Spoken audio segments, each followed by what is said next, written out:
And welcome one and all. This is the X Zone. I am Rob McConnell, coming to you from our broadcast center and studios in Hamilton, Ontario, Canada.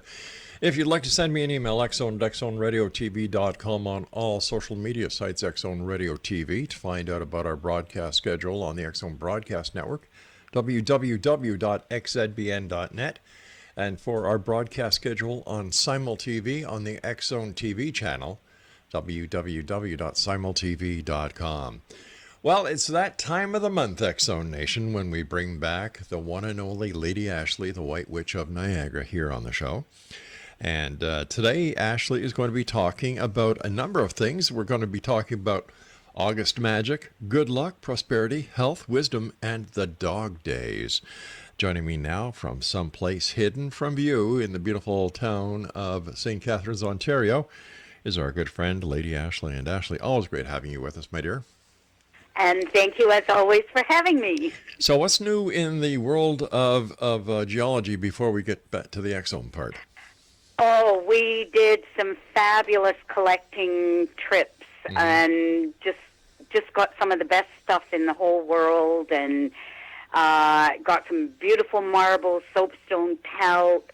I even got a fake silver. I'm serious.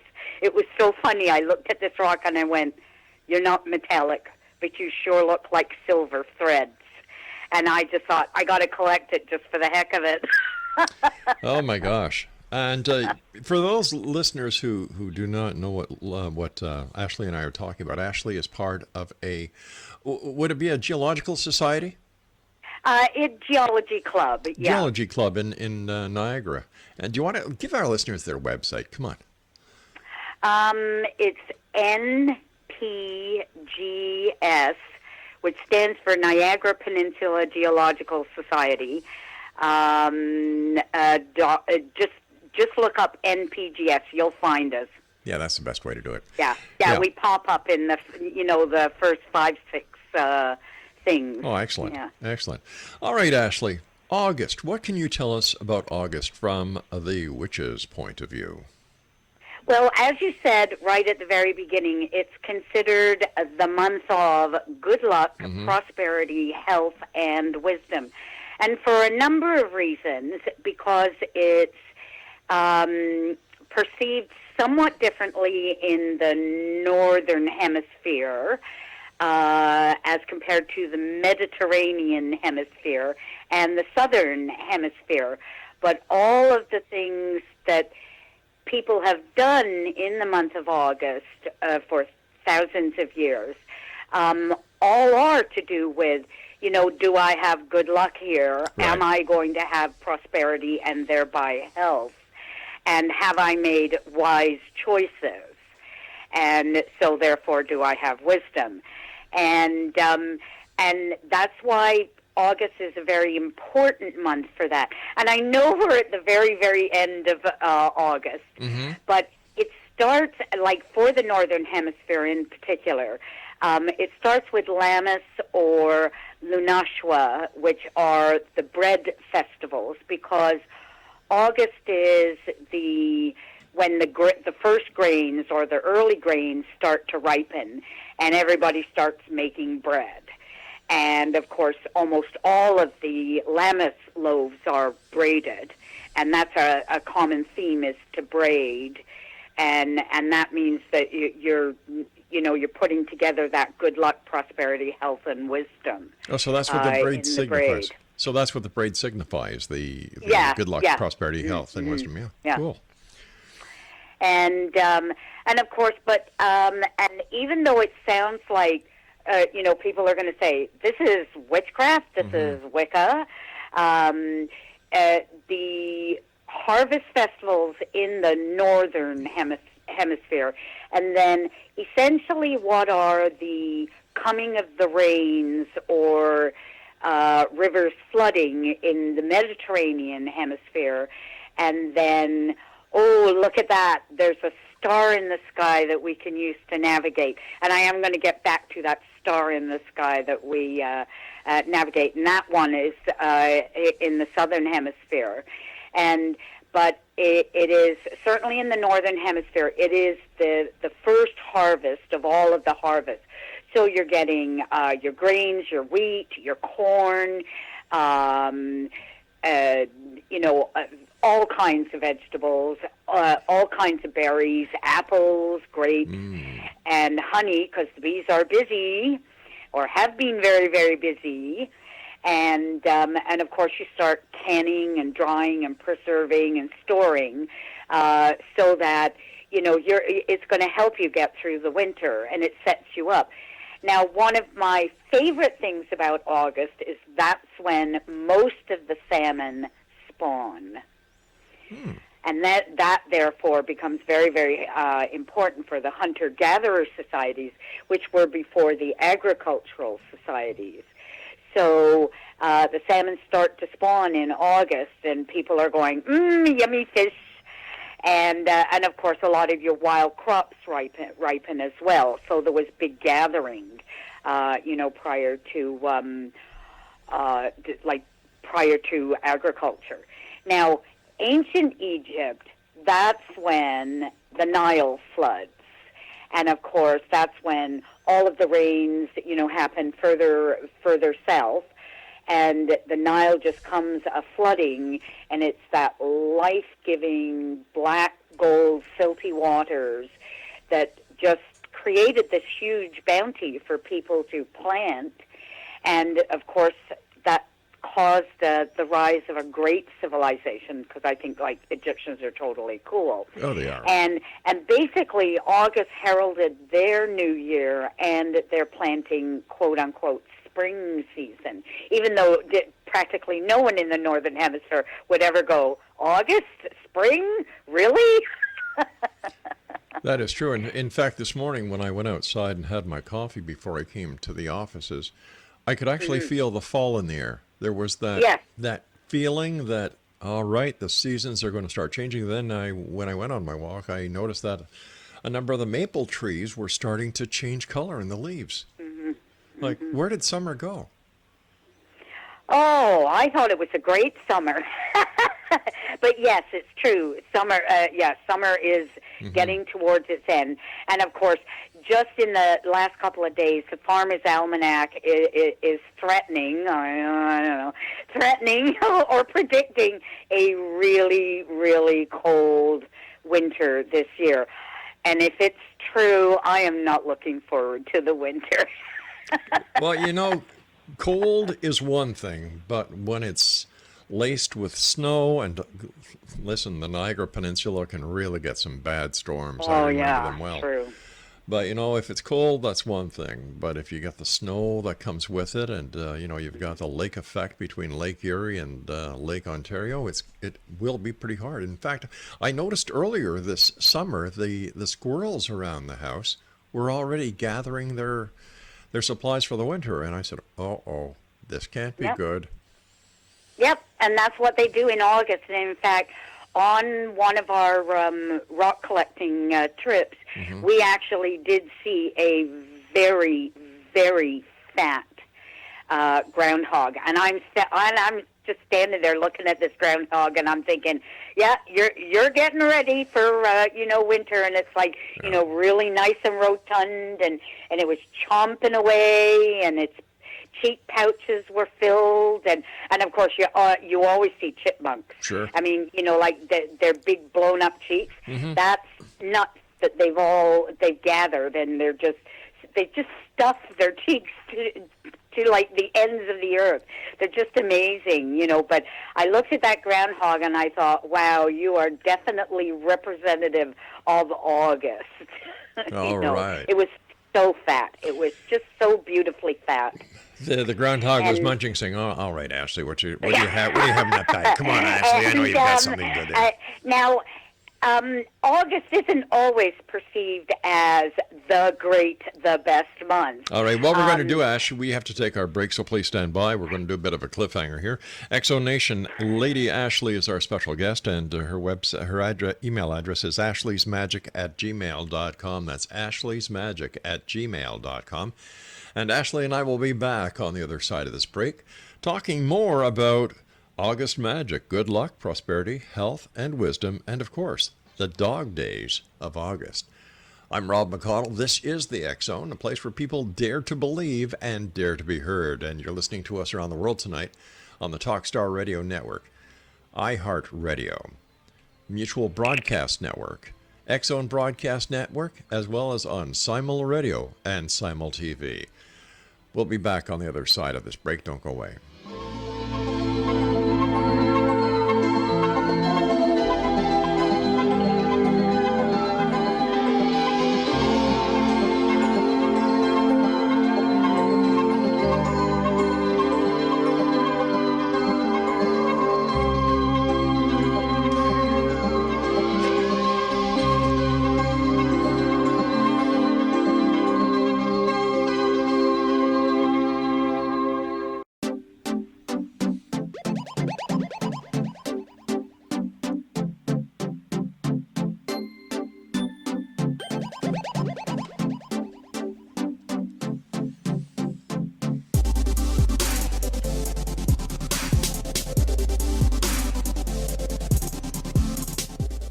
Exonation, our guest this hour is Lady Ashley. She is the White Witch of Niagara. Her email address is ashleysmagic@gmail.com.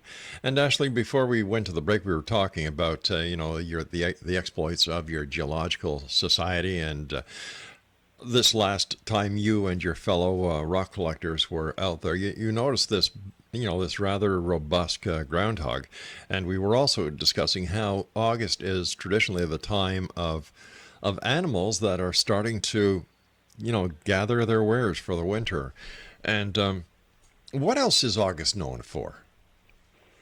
Well, August is also known, and this is for the ancient Greeks primarily, more so than Rome. Rome seemed to have a little bit more balanced view of August. But like Egypt, July and August in Greece is very, very dry, particularly August.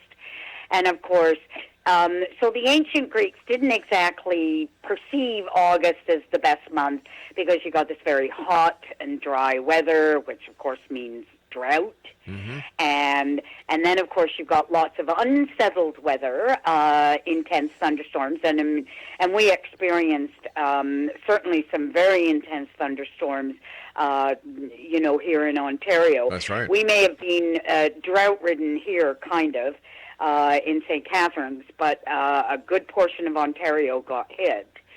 And then, of course, the Greeks also believed that humidity would make men weak.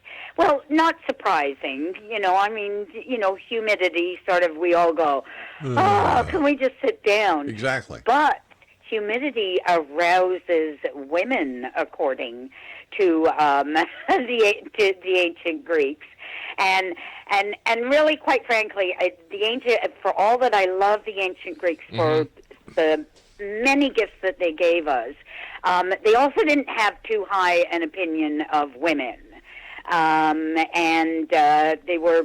I feel that they were overall pretty misogynistic. Of course, I'm now going to get totally trashed by many Greek people. Sorry, but certainly they didn't think highly of August. Now Rome was a little better because they were more balanced.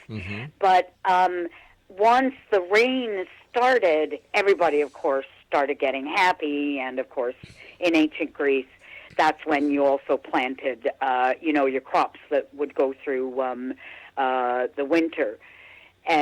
But I talked earlier about the southern hemisphere, and this is when we get into the dog days of August, and of course that humidity, that unsettled weather. It's so dry, and is it going to rain? And when it does rain, it's very intense. But down in the southern hemisphere, and even in the northern hemisphere, that's when the dog star Sirius in the Canis Majoris constellation rises from out of the sun, because it's been kind of, hidden by the sun, because the sun is much brighter. And by the way, Sirius is also the brightest star in the night sky. So which is kind of cool. So the dog days are named after a constellation. Yes. Wow. Yeah. And but it also goes along with that sultry hot. Those sultry hot days in August. And certainly in the southern hemisphere, they used it, particularly the ancient Polynesians, Maoris, and Oceania people. They used it as one of their navigation stars. And all you have to do is look at how far all those islands in the Pacific are apart from each other, and it is an absolutely amazing, as well as good luck, that these people were able to just sail across the Pacific, find all of these islands, and settle them. And it's just an absolutely amazing feat. So there was a lot of good luck, but at the same time there was also a lot of wisdom, because these guys, these ocean travelers, really knew how to read the stars. And even though that's their wintertime, therefore no sultry hot days, like we get in the north, it is just an amazing, tremendous feat that they did what they did. It's like inhabit all of those far-flung islands in the Pacific. But getting back to Europe and, northern Africa, of course it was very hot and sultry in August. And the ancient Egypts also believed that Nile flooding was Isis' tears of sorrow for her dead husband Osiris. And as soon as basically Sirius showed up in the night sky, getting far enough away from the sun so that it could be seen, they also felt that was the birth date of their son Horus. I still, the falcon god. I still can't get over how the Greeks really looked down at women. That is. Oh yeah, Wow. Women in ancient Greece had almost no rights at all. It was, in many ways, it was not so hot, And it's too bad because the Greeks were truly phenomenal about the gifts they gave us, the art, the sculpture, the temple building. Sure. The philosophy, even the wisdom in their mythology, and of course democracy. And but women were, looked upon very askance. So let me ask you this, Ashley. You're a lady of the world. How do the muggy days of August affect you? Well, I don't mind the humidity. Certainly I have a hand fan, so I always have, portable air conditioning with me. Certainly I think I'm like anybody else. If it's too humid, I go, oh, gosh, I'll be so glad when this humidity goes. But overall, I think I don't get too badly affected by it. Does it make me feel like the ancient Greeks, I'm all aroused? Well, I don't know. But, some women like humidity. They like that hot and sultry and let's face it, there's sultry fashion. Yes, there are, right? So, So it could be that it does arouse some women. It could be. But has there ever been a scientific study done? No. I don't think so.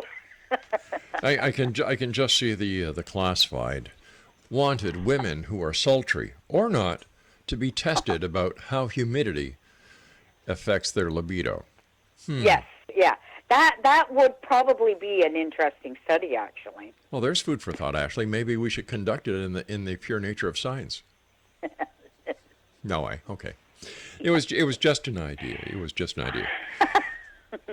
So, just going back to the Farmer's Almanac, are they predicting just a cold winter or a winter accompanied with a lot of snow? I think, I have to admit, I read the article a couple of days ago, so it's semi-gone out of my head.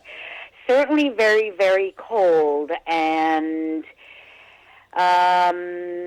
somebody is going to get more snow than usual. I don't think here in Ontario, I think it's if I'm remembering correctly, I think the East Coast is going to get a lot more snow than usual. Well, every year, that's what I'm remembering. No matter how bad the winter is in Ontario, there's very little snow around Queen's Park, and there's very little snow around Parliament Hill because of all the hot air. Ha ha! Good joke. I thought so.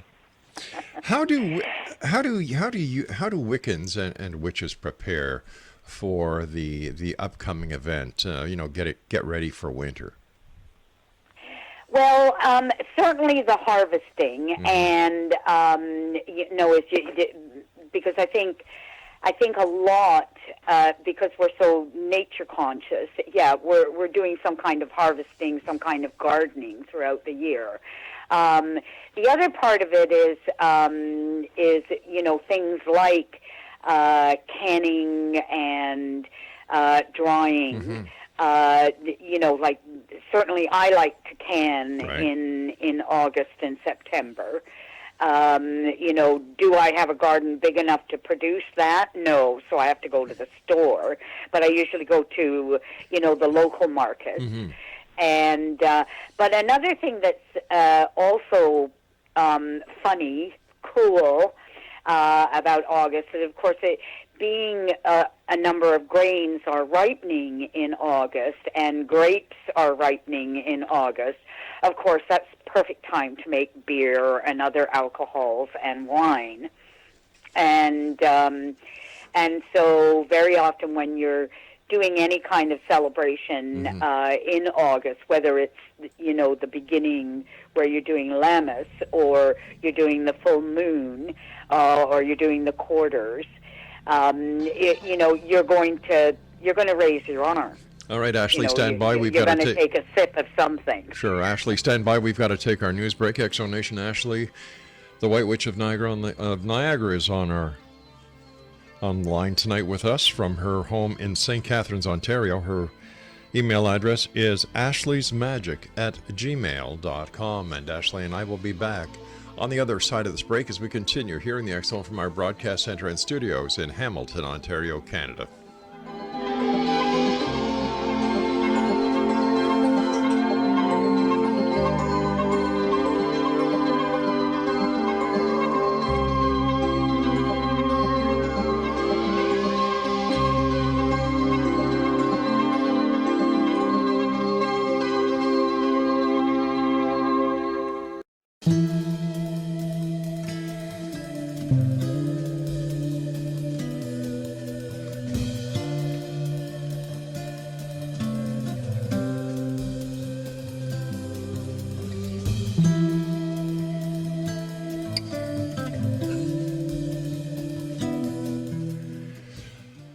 Welcome back, everyone. Lady Ashley is our special guest tonight here on the X-Zone this hour. And if you'd like to send Lady Ashley an email, it's ashleysmagic@gmail.com. That's ashleysmagic@gmail.com. That's ASHLEYSS magic@gmail.com. Ashley, we were talking about the serious myths. Are they only found in the Greek culture or the Egyptian culture, or does Sirius play in other nations or in other continents around the world? Interestingly enough, the Sirius is well named as the dog star because practically every ancient civilization, every ancient culture related the star to some kind of dog or a wolf. I mean, certainly in China, Sirius is known as the celestial or the heavenly wolf star, and it's in the giant dog constellation. And one of the really cool things about Sirius is, and here we got some more negativity, and because Sirius is a very bright white star, but it's also known for color changes and for rainbow effects. And certainly the ancient Chinese said that, you know, like if it had something like a red halo in this color change, then that could mean disturbance or war.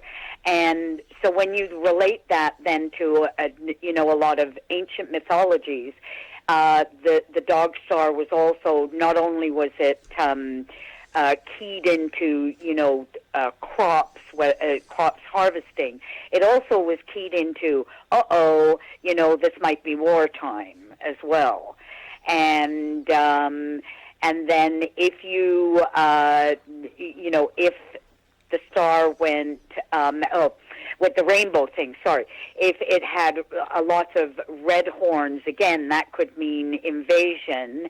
If they were white horns, it could mean wailing and weeping, which, I mean, you know, so in other words, accidents or runctions or disturbances, you know, and stuff like that. So so I can't just say that the ancient Greeks had negative aspects. The ancient Chinese did as well, but that was when Sirius changed colors. Other than that, it was the celestial wolf for China, and certainly the Americas, practically, I won't say all of the American First Nations, but a lot of them, you know, it was like, it's a dog that follows mountain sheep, or it's the wolf star, or the coyote star. Now, interestingly, with the coyote star, because the coyote is often considered a trickster god, particularly in the North American mythologies. But even the Alaskan Inuit consider Sirius the moon dog, which I think is totally cool. And then the Hopi, who just have some amazing prophecies, they say that when the blue star Kachina, or Sirius, makes its appearance in the heavens, in other words, saying that Sirius will be blue, then the fifth world will emerge. And apparently it's a seemingly better world, and it's also the last world. And that, of course, ties into the Maya. Now, the Maya didn't actually have dog gods associated with harvest, but they did believe that people were made from corn, and their goddess, and I don't know if I pronounced this correctly, Chico-Mecotl, she was the goddess of corn, and Sentiotl, he was the god of corn. So they had a god and a goddess. And in fact, many of the ancient mythologies did, is that though the corn, grain, harvest, agriculture, fruit goddesses were a much bigger deal than the gods were, such as Isis and Demeter and Parvati. You know, I mean, these are like really important goddess ladies. But the gods weren't shy either, you know, because we had Osiris, yes, we had Dionysus and Bacchus, you know, the wine gods. Yep. and then Serenus, and then, of course, Lugh. Who was, they were both, Serenus and Luke were Celtic gods, you know. So though many of the goddesses and goddesses weren't related or had a relationship with dogs, they often had some form of relationship with Sirius, the dog star. Why would the Mayas or whoever it was think that humans were created from corn? Is that because corn was the staple crop for them, and without corn humanity could not exist? That's right. Gotcha. Absolutely. Well, Yeah. it makes sense. Yeah. Yeah, it's when you look at ancient mythologies, it's really quite interesting. Like, I mean, some of the myths, when you read them, you go, what? What are you saying? Yeah. But some of them are often very, very clever as to how they explain things. Probably one of my favorites is one with Demeter and her daughter Persephone. And, of course, when Persephone was kidnapped or raped by Hades and taken down into the underworld, Demeter just stopped doing what she normally did, and it's like nothing grew, everybody was starving to death, et cetera, et cetera. And so the Olympic gods, they stepped in and said, so Hades, come on, we got to solve this problem. And so, though not all Greek mythologies agree with this, basically Persephone had to stay down in the underworld for 4 months, equivalent to the 4 months of winter, and then came up back to her mother for 8 months, which is basically your growing season, growing and harvest season. So but it explained, hey, we got winter, and then we've got spring and summer and fall. They had a much simpler way of looking at things back then. Pretty amazing what the myths do. But in one respect, it was a lot simpler back then to understand. It seems as we have progressed, instead of making things a lot easier, we have complicated the hell out of most things. And when you look at the ancients and how they related the stars to animals, everything around them had a reason, had a rhyme, and it played not only part of their religious beliefs, but also their sociological beliefs as well. Yeah. And have we complicated? I'm not going to disagree with you, but sometimes I think it's also a case of we've forgotten things. Is that I don't think we're in rhythm anymore. And is it the Industrial Revolution and, the rise of the fossil fuels? I'm not sure. I mean, I know that there's a lot of people who say, we got to get back to the earth. Well, I don't want to give up some of the modern good things. Sure. Okay. So I think what it is that we have to find a balance, and because the Industrial Revolution happened so quickly, and then followed very, very quickly by the oil and gas and coal industries, and then of course our modern technology, I just don't think we've caught up, and we haven't found that balance. So in some ways complicated, yes, but I think it's more a case of forgetfulness as we've lost that rhythm. And I think that and I'm hoping that as the age of Aquarius dawns, that we will then get back that rhythm. Now, of course, I'm sure that there's a lot of people saying, well, you're very optimistic, Miss Full of Hope. And maybe I am. But what's wrong with that? The Hopi myth about when the blue star Kachina arises, is that fifth world the age of Aquarius, and will we get better and therefore heal ourselves and heal our planet?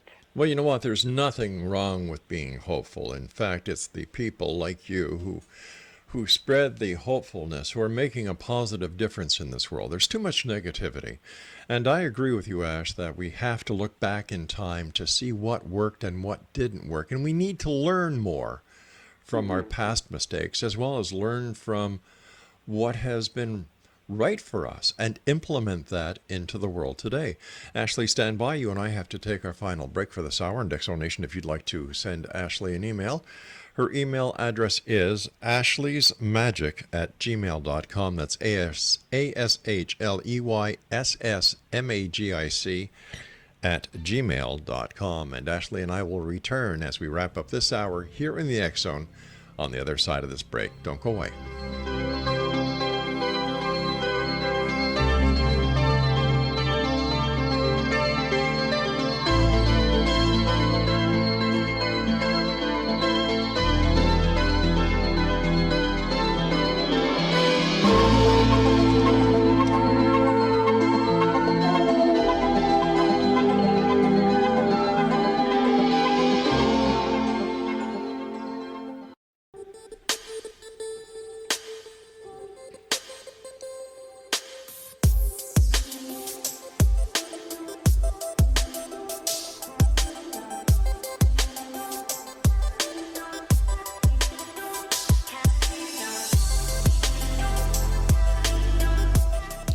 Exonation, the one and only Lady Ashley, the White Witch of Niagara, is our very special guest this hour. Ashley joins us at least once a month.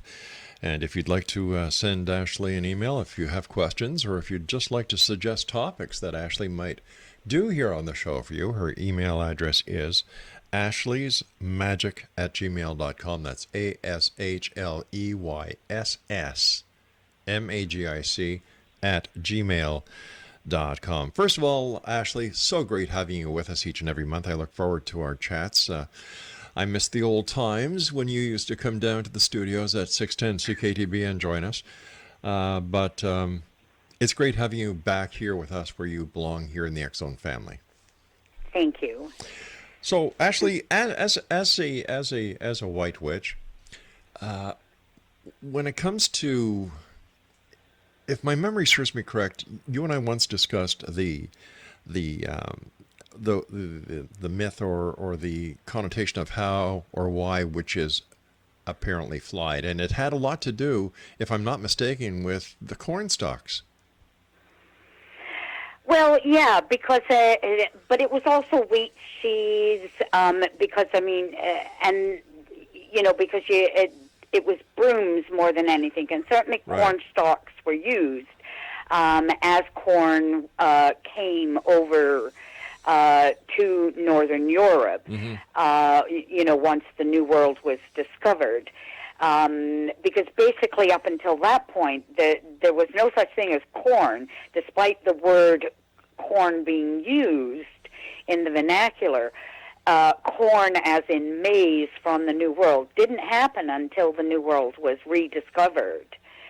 And so what that was it was believed that helped you fly. But really what helped witches or made witches believe that they flew was generally some kind of psychedelic, and usually mushroom, because that was quite commonly found in Northern Europe. There's a number of different things, but there's also ergot, which is a disease of rye, and ergot can certainly create more health problems, along with whereas your mushrooms don't tend to, and but it was they had this illusion or hallucination that they actually flew. But did they? No, they didn't. We're not that clever yet. and the key word there being yet. Yet, yes, and that is a key word, because I think that as paranormal abilities get studied without the hysteria that seems to surround pseudoscience. And I'm not going to deny that there's lots of stuff that is pseudoscience. It is. Mm-hmm. But we have seen over the years, over the centuries, what once was considered a pseudoscience is no longer. It, in fact, is considered a valid science. I just don't think we have the ability to understand, we don't have the technology to measure how the paranormal works. But, yet. And I'd like to see it. I'd like to see understand it more. But can people have paranormal abilities? Yeah, I do. And when you look at some of the Marvel Comics stuff, yeah. I think people would love other people to have, because let's face it, all those superheroes have paranormal abilities. They can fly, they can, control situations, they can throw fire. And one of my favorites from the Fantastic Four is the elastic guy. I can't remember his name right now. But he stretches, and there are always, in every person's life at one point or another, we all wanted to have that ability to be able to stretch and get something, right? We've all wanted that. And talking about modern things, of course, Harry Potter, and I mean, I've always considered Rowling brilliant with the way she, not only just the story alone, in that it is good versus evil and good wins out in the end. She was, I thought, just brilliant the way that she couples things together. And of course, Sirius Black, who is considered a big bad guy at first, and then everybody realizes, no, he's like one of the best good guys in the whole world. He turns into a big black dog. Really? Yeah, Sirius Black. So he's a, Sirius dog star, black. And I just thought that was one of the more brilliant things that Rowling did in her books. I think she's really brilliant. I really like the whole concept behind Harry Potter, about that, that impetus to, I need to do good in this world, and I need to defeat evil, even if it's a little good defeating a little evil. Ashley, why do you think so many people are into the vampire cult these days? The Walking Dead has a phenomenal following. True. Any idea on why? Well, I think part of it is that desire, the desire to have those paranormal abilities. I see. Because certainly, in Dracula, in the original book of Dracula, that was pretty paranormal. Dracula could do some pretty phenomenal things, and so a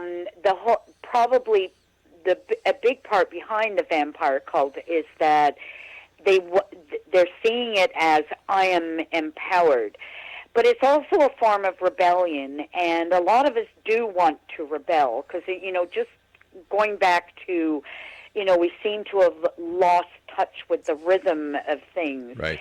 This could be is that, if I am more earthbound, because in many ways Dracula is earthbound. He is the dead, therefore he belongs in the earth, because when we die, we go back to the earth, and we get recycled back into nature. So he's very much an earth figure, and it's a way of, I have to ground myself, but I also have to rebel, because I have to say how dissatisfied I am with the normal things of every day. And it's like I'm, well, no, I can't say it any better than what I've just said it. Sorry. Sure. No, I understand, but it seems that everything in life is a cycle. You and I talked earlier today about the 4 seasons, and now with our own mortality, ashes to ashes, dust to dust, and we get recycled. It's like Mother Nature is giving us all the answers, but we as humans are too naive to actually understand the messages that she's giving us. And when it comes to the paranormal and the investigation thereof, is it possible that we are not looking in the right direction, that to use technology to investigate the paranormal, we have to get out of the realm of science that we know and actually look at new areas as well as new technology. Yes, absolutely. I do think that. But there is also this, maybe it's not so much hysteria, though I consider it hysteria, but it's that immediate, the shutters go up and it's, I'm not going to listen to you because I think this is all, a bunch of malarkey, right, and blah, blah, blah, and you're an idiot and blah, blah, blah, blah, blah, blah. And people get very angry and very impassioned about denial of it. And so I think that needs to be calmed down in many ways.